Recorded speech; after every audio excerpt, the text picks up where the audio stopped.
Hi friends अस्सलाम वालेकुम रहमतुल्लाहि व बरकातहू welcome back Rasi lifestyle. How you எல்லாரும் எப்படி இருக்கீங்க? நல்லா இருக்கீங்களா ஃப்ரெண்ட்ஸ்? ரசி லைஃப் ஸ்டைல் நம்மளுடைய சேனலுக்கு நீங்கள் புது சப்ஸ்கிரைபராக இருந்தால் வீடியோ பார்க்குறவங்களா இருந்தீங்கன்னா சப்ஸ்கிரைப் பண்ணி லைக் பண்ணிக்கோங்க. இது என்னுடைய சேனலுக்கு மோட்டிவேஷனாக அமையும். சப்ஸ்கிரைப் பண்ணாமல் வீடியோ மட்டும் பார்த்துட்ருக்கீங்க. சில நண்பர்கள் ஸ்கிப் பண்ணாமல் வீடியோவை பாருங்கள். தொடர்ந்து என்னோடய சேனலுக்கு ஆதரவு கொடுத்துட்டு வாங்க. ஓகே ஃப்ரெண்ட்ஸ், இன்றைக்கி விளாக் பார்க்கலாமா? டுடே மார்னிங் ஒரு பிரேக்ஃபாஸ்ட்லாம் முடிச்சுட்டு நம்ம தோட்டத்தில் கொஞ்சம் முருங்கைக்காலாம் பறிக்க வேண்டியது இருந்துச்சு. அதை பறிச்சுட்டு வாழை இலை மதியம் லஞ்சுக்கு கொஞ்சம் அறுத்து வச்சாச்சு. வாழை இலை ரொம்பவே பிடிக்கும் எங்கள் 2 பேருக்கும் சாப்பிட்றதுக்கு. அதில் அவ்வளோ ஒரு பெனிஃபிட்ஸ் இருக்குது. உங்கள் வீட்டில் எல்லோரும் வாழை இலை இருந்துச்சுன்னா நீங்கள் அதை மிஸ் பண்ணாதீங்க, அதில் போட்டு சாப்பிடுங்க. மதியத்துக்கு சுரைக்காய் பருப்பு கூட்டு தான் செய்திருக்கேன். இவங்க ஃபாரினுக்கு போயிட்டாங்கன்னா அங்கே இந்த மாதிரிலாம் வந்து செய்து சாப்பிட மாட்டாங்க. அதனால் இந்த மாதிரி சுரைக்காய் வாழைப்பூலாம் வந்து அவங்களுக்கு வந்து நான் செய்து கொடுப்பேன் இங்கே இருக்கும்போது. அது மதியம் வந்து அதுதான் செய்து அதுக்கு சைடிஷாக வந்து முட்டை பொடி மாதம் உருளைக்கிழங்கு வறுவலும் சாப்பிட்டு முடிச்சாச்சு. மதியம் சாப்பிட்டு முடிச்சுட்டு இவங்க ஃபாரின் எடுத்துகிட்டு போகிறதுக்கு கொஞ்சம் திங்ஸ்லாம் வீட்டில் ரெடி பண்ணியிருந்தேன்.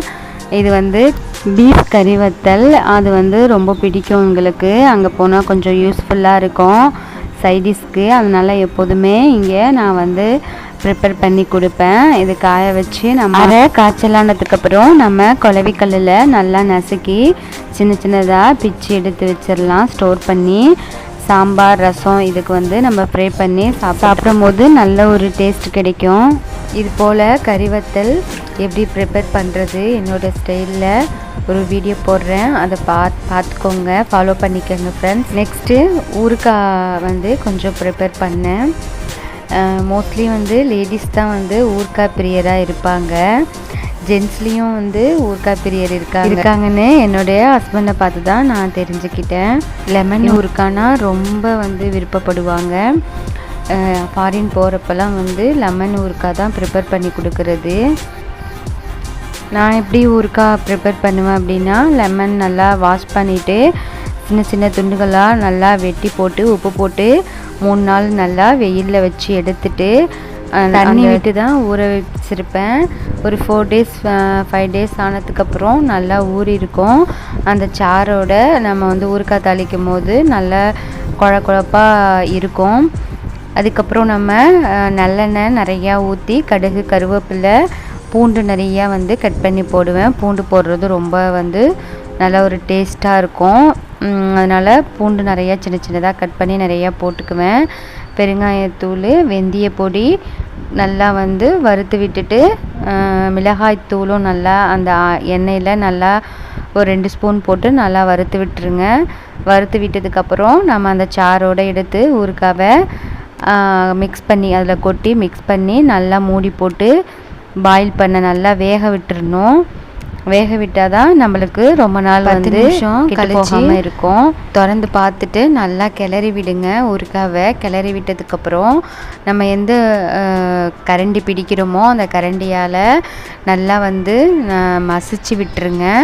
அந்த தோல்லாம் இருக்கும் அதெல்லாம் மசிச்சு விட்டுட்டா நல்லா குழப்பாயிடும்.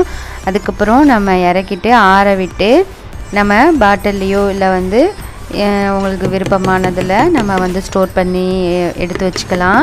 நான் இது வந்து பேக் பண்ணணும் உங்களுக்கு கொடுத்து விட்றதுனால பிளாஸ்டிக் பாட்டிலில் தான் நான் வந்து இப்போதைக்கு வச்சுருக்கேன்.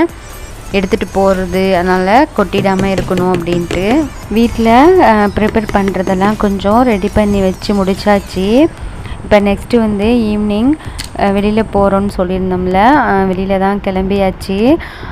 எங்கள் ஃப்ரெண்ட்ஸுங்களுக்கு கொஞ்சம் ஸ்நாக்ஸ்லாம் வாங்கணும்னு சொல்லியிருந்தாங்க.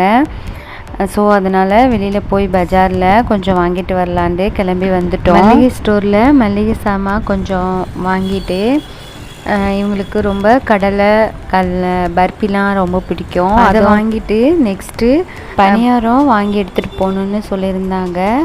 எங்கள் ஊர் பக்கத்தில் ராஜகிரி பணியாரம் கடை போட்டிருக்காங்க.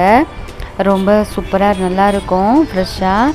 அங்கிட்டு தான் போய் வாங்கிறதுக்காக இந்த கடைக்கும் போயிட்டு சுருள் பணியாரம் நல்லா ஃப்ரெஷ்ஷாக இருந்துச்சு. சுருள் கொஞ்சம் வாங்கிக்கிட்டு பதுர்பூரி கொஞ்சம் வாங்கிக்கிட்டு வாடா ரொம்ப சூப்பராக இருக்கும், அதுவும் கொஞ்சம் பீஸ் வாங்கியாச்சு.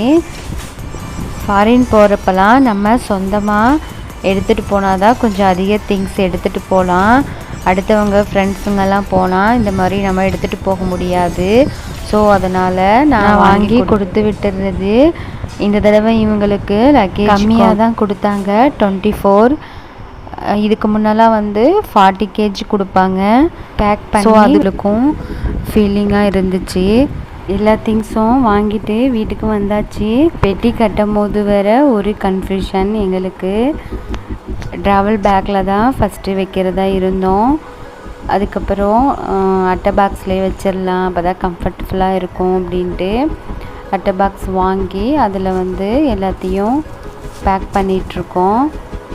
இங்கேருந்து எது கொஞ்சம் கம்மியாக இருக்கோ அந்த திங்ஸ் எல்லாம் நம்ம தோட்டத்தில் காய்ச்ச மாங்காய் முருங்கையும் வச்சு பேக் பண்ணிட்டேன். அதுக்கப்புறம் கருவாடு கொஞ்சம் வாங்கி கொடுத்தேன். பாத்திரம் சமைக்கிறதுக்கு கேட்டிருந்தாங்க, அதையும் வாங்கி பேக் பண்ணியாச்சு ஓரளவு. ஃபஸ்ட்டு திங்ஸ் அதிகமாக இல்லை, கொஞ்சமாகவே இருக்குங்கிறதுனால பேக்கில் வச்சிடலான்னு இருந்தோம். அப்புறம் திங்ஸ் நிறையா சேர்ந்துருச்சு, அதனால் அட்டை பாக்ஸ்லேயே ரெடி பண்ணி முடிச்சாச்சு. ஓகே ஃப்ரெண்ட்ஸ், இந்த விலாக் உங்களுக்கு பிடிச்சிருந்துச்சின்னா சப்ஸ்கிரைப் பண்ணி லைக் ஷேர் பண்ணிக்கோங்க. என்னோடய சேனலை ஃபாலோ பண்ணிக்கோங்க. See you, bye.